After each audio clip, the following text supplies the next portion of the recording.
শেখ হাসিনার বাবা ছিলেন শেখ মুজিব। উনি সেদিনও একটা বক্তব্যে বলেছে, এটা আমার বাবার দেশ, আমার বাবা স্বাধীন করেছে। সত্য, উনি ওই সময় নেতা ছিল। আমি এখন ওনাকে বলি হি ওয়াজ এ ক্রাইসিস লিডার। কিন্তু উনি এখানে আসার জন্য যে স্যাক্রিফাইসগুলো হয়েছে সেগুলো তো বুঝতে হবে। উনি কখনো ওইগুলা পাশ কাটে যেতে পারেন না। আমাদের একে ফজলুল হক, সরওয়ার্দী এই বাংলার মুসলিমদের উন্নতির জন্য সারা জীবন খেটেছে, যার জন্যে ওরা পাকিস্তানের সাথে মিলে একসাথে এটা স্বাধীন হয়েছে। তখন এক বঙ্গই রাখতে চাইছিল সরওয়ার্দী এবং একে ফজলুল হক এবং ওয়েস্ট বেঙ্গল বসু, কি জানি বসু। কিন্তু নেহরু, গান্ধী ও মুসলিম লীগ সেন্ট্রাল লিডাররা এটা মানেনি। তখন বঙ্গভঙ্গ আলাদা স্বাধীন হবে, বাংলা ভাগ হবে, পাঞ্জাব ভাগ হবে, আমরা ওইভাবে ভাগ হয়েছে। ছোটোবেলায় আমার গ্র্যান্ডফাদার থেকে একটা গল্প শুনেছি। ফেনীতে একটা বড় পলিটিক্যাল সভা হয়েছে। সেই সভায় উপস্থিত ছিলেন শ্যামাপ্রসাদ, উপস্থিত ছিলেন ফেনীর আব্দুল জব্বার খদ্দর, সম্ভবত আব্দুর রশিদ তক্রবাগিস বা ওই এলাকার আরও নাম করা গণ্যমান্য রাজনীতিবিদরা। তো শ্যামাপ্রসাদ বলছেন যে তোমরা তো আরব থেকে আসছো, ব্যবসা বাণিজ্য করছো, এবার দয়া করে তোমরা এই দেশে চলে যাও। এটার উত্তরে ওনাদের মধ্যে একজন, নামটা এখন খেয়াল নেই আমার, বলছে যে আমাদের পূর্বপুরুষরা, বাপ দাদারা কেউ স্ত্রী নিয়ে আসেনি, সবাই এখানেই বিবাহ বন্ধনে আবদ্ধ হয়েছে।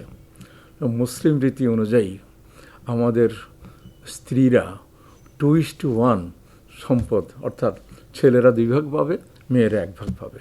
সেই হিসাবে আমরা এখানে আমাদের ওয়াইফের, তোমাদের বোনের হকের উপর আমরা আছি।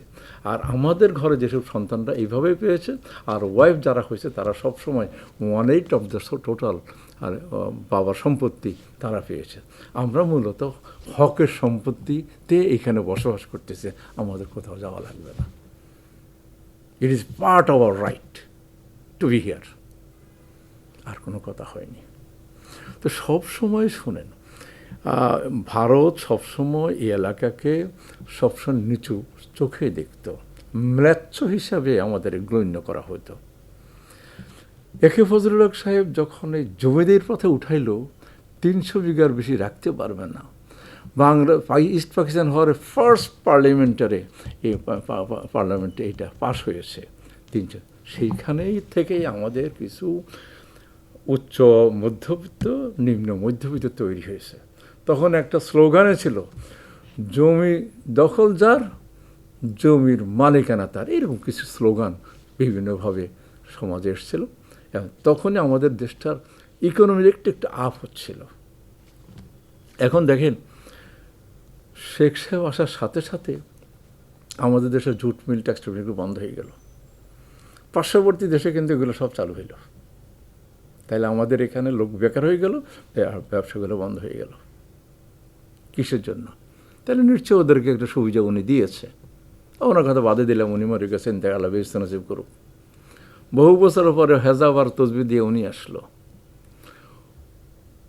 ওনার শেষ আমলে জায়গায় দেখা গেল প্রত্যেকটি ট্রেড বডিতে ওনার লোক বসাইছে, প্রত্যেকটি জায়গায় ওনার লোক বসাইছে, চেইন অফ কমার্স সব নষ্ট করছে। নর্মালি বাইরের দেশদের ইন্ডাস্ট্রি হওয়া উচিত 100% জোনে, উনি পার্শ্ববর্তী দেশের লোকদেরকে ঢাকার আশেপাশে তৈরি করার সুযোগ দিয়েছে।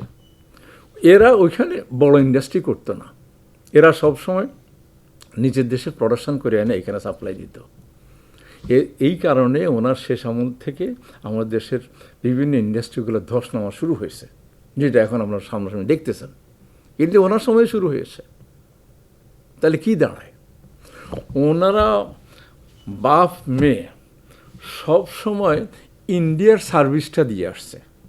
হ্যাঁ, পাকিস্তানে ওনার বৈষম্য ছিল, আমরা বিশ্বাস করি স্বাধীনতা হওয়া দরকার ছিল আমাদের, কিন্তু সেই সময় তো এক শয়ে ইন্ডাস্ট্রি হয়েছে এখানে।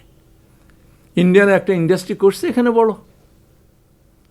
ব্যবসা করার জন্য বিদ্যুতের ইয়ে করছে, হ্যাঁ, পাওয়ার প্ল্যান্ট করেছে, একটা বড় হাসপাতাল করেছে, করেনি এবং করতে দেয়ও নি।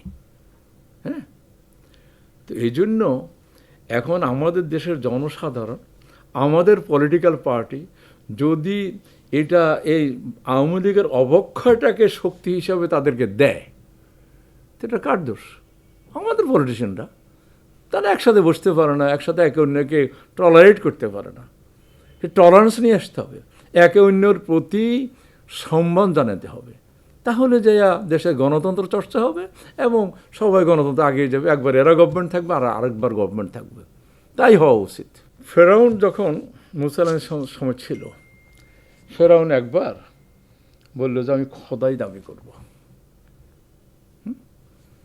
তখন মন্ত্রী বলে, না, খোদা দাবি কীভাবে করবা? কীভাবে করতে হবে? সমস্ত ইনস্টিটিউশন বন্ধ করে দাও, ধর্মীয় ইনস্টিটিউশন বন্ধ করে দাও, তাহলে তুই খোদাই দাবি করতে পারেন। বা দিবেন 20 বছর চলে গেছে, তখন কোনো লেখাপড়া না, কিচ্ছু নেই। তখন বললো যে এই এখনই সময় খোদাই দাবি করার। খোদাই দাবি করার সাথে সাথে সমস্ত জনসাধারণের সাথে নীল নদের পানি শুকে গেছে। হে খোদা, তুমি আমার নীলের সাথে নাউজুবিল্লাহ। তখন সে তো তার এক জায়গায় আছে, আল্লাহর কাছে সেজদাদি পড়ে থাকতো, নীল নদের পাশেই একটা টেলিফোন কিওস্কের মধ্যে, সেখানে সেজদাদি পড়ে রয়েছে। কয়, আমি আখেরাত চাই না, আমার দুনিয়াতে নীল নদের পানিটা আমার কন্ট্রোলে দিয়ে দাও। এই কথা ফিরতেন হওয়ার সাথে সাথে ফেরেশতা একজন যায় তারে বলল, আমার একটা বিচার আছে। ফেরাউন বলে, কি বিচার? কয়, যে মনিবের থেকে, যে গোলাম মনিবের থেকে সব কিছু পাওয়ার পরও সেই মনিবের সাথে বেঈমানি করে, তার কি হওয়া উচিত? তার এই নীল নদে ডুবে মরা উচিত। কয়েকটু লিখে দাও, লিখে দিচ্ছে। পরে কি হয়েছে? ফেরাউনের জনগোষ্ঠী নীল নদে মারা গেছে, যেহেতু মানুষের সাথে সে বেঈমানি করছে, আল্লাহর সাথে শরিক করছে। এখন আমরা প্রতিদেশ শেখ হাসিনা কী করছে? শেখ মুজিবকে মানুষ সম্মানের সহিত দেখে, এখনও অনেকে দেখে, আমরাও দেখি। তো তার মূর্তি বানানোর দরকার হয়েছে নি? উনি তখন এটাকে চালাইছি কি বলে, মোরাল। এটা মূর্তি না, এটা মোরাল। মোরাল নাম ইন্ট্রোডিউস করলো, কয়েকশো কোটি, হাজার কোটি খরচ করে মূর্তি বানাইলো। আর যখন মূর্তিগুলো ফালাইলো, পার্শ্ববর্তী নিউজগুলোতে এবং লেখাগুলো কী লিখছে, ও শেখ মুজিবের মূর্তিটা নামাই ফেলছে। তাহলে মোরাল মূর্তির মধ্যে কী প্রভেদ? কিছুই না। কি দাঁড়াইছে? ওদের সমস্ত কিছুই এখানে, ওদের কালচারাল সব কিছু এখানে ঢুকেছে, মূর্তি ঢুকেছে। এটা আরেকটা কালচার চিকনে ঢুকেছে। আপনি যখন কোনো অনুষ্ঠান হয় দেখবেন যে একটা চিকন চাঁদের গলার মধ্যে দিয়ে দেয়, এটা আমাদের কালচার ছিল না, এটা পার্শ্ববর্তী দেশের থেকে ধার করা কালচার। এই চিকন এটা গলায় দিয়ে দেয়, বাস সে একজন মানে নিয়োগ প্রাপ্ত হইলো বা অনুভূতি পাইল। এইরকম জিনিসগুলো অনেক কালচারালি আমাদের শেষ করছে। আমাদের পাঠ্যবুকে হুজুর সাল্লাল্লাহু আলাইহি সাল্লামের যেসব অনুচ্ছেদ আসতো, এগুলো সব ভুল ছাপাইয়ে নিয়ে আসতো পার্শ্ববর্তী থেকে। আমাদের এখানে এই যে চামড়া আর ব্যবসা গত 10 বছর হয়নি, কারণ এগুলো বিক্রি করে আমরা সবসময় এতিমখানা বিভিন্ন মাদ্রাসা দিতাম, ওই কওমি মাদ্রাসাগুলো দিতাম। ওনারা ইচ্ছা করে এই চামড়ার ব্যবসাটা কমাইয়া যাতে করে এই এডুকেশনটা বন্ধ হয়ে যায় সেই ব্যবস্থা করছে। ওনার 3 জন মন্ত্রী এডুকেশন নিয়ে ফুটবল খেলেছে। একবার 5 পর্যন্ত আপনার পরীক্ষা আনছে, যাতে করে ওই স্কুলের বাবা মারা পর্যন্ত 5 নকলের জন্য দৌড়াদৌড়ি করছে, প্রশ্নপত্রের জন্য দৌড়াদৌড়ি করছে। বহু লোক বাহির হয়েছে, প্রশ্নপত্র আউট করে 100 কোটি বানাইছে। এগুলো কে সুযোগ করে দিয়েছে? হাসিনা সুযোগ করে দিয়েছে। এদের এডুকেশন ধ্বংস করার জন্য উনি সুযোগ করে দিয়েছে। তখন আমাদের দেশের লোক যদি মনে করে যে ওনাকে আবার চান্স করা দরকার, তাহলে তো আমাদের দেশ তো ইন্ডিয়ার সাথে মিলে গেল। কেন বুঝে না যে বাংলাদেশ স্বাধীন হওয়ার পরে ইস্ট পাকিস্তান হয়েছে, ইস্ট পাকিস্তান হওয়ার বাংলাদেশ হয়েছে। আপনি 7 সিস্টার চাই দেন, বিহার উড়িষ্যা দিয়ে দেখেন, আমাদের এডুকেশন, আমাদের ডাক্তারি, আমাদের এটা, আমাদের বিদেশের কামানোর ছেলেরা কত সুবিধা করতে পারছে, বিভিন্নভাবে বিভিন্ন জায়গায় স্কলারশিপ পাচ্ছে। সেটার দিকে মনোযোগ না দেওয়া, শুধু নিজেদের মারামারি করে তাদের সুযোগ দেবেন কেন?